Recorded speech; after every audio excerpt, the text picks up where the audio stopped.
Dr. Susan Love, and I'm the Chief Visionary Officer of the Dr. Susan Love Research Foundation. Our mission is a future without breast cancer, and we do that through innovative research into the cause and prevention of the disease. Inpatient Science is a series of videos that help explain to you breast cancer, how it works, and what your choices and options are.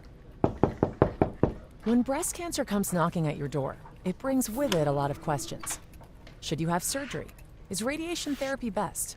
What about chemotherapy or hormone therapy? Are there other options? Should you try one treatment before another? Although there seem to be many choices, thanks to the hundreds of thousands of breast cancer patients who have participated in clinical research studies over the years, we have a pretty good idea of which treatment is the best for you. When clinical trials are conducted, the effectiveness of a new treatment is often compared to a standard treatment. Therefore, a patient in a clinical trial will be randomly assigned to either the new or the standard treatment. If there is no standard treatment, all patients receive the new treatment.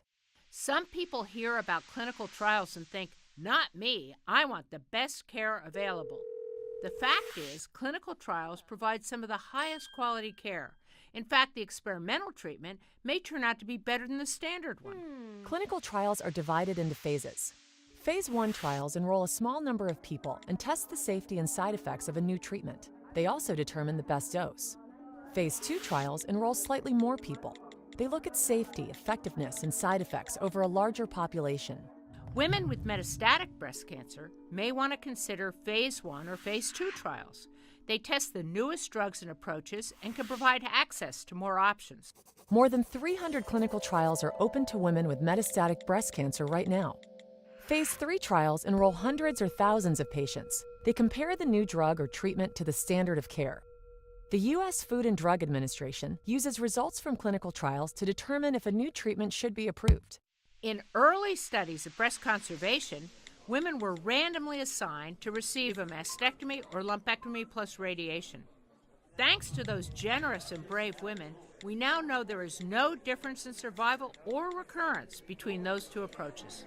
Clinical trials also study other approaches, like new technologies for diagnosing cancer, mammography and MRI, ways to reduce treatment-related side effects or collateral damage, and programs for improving quality of life.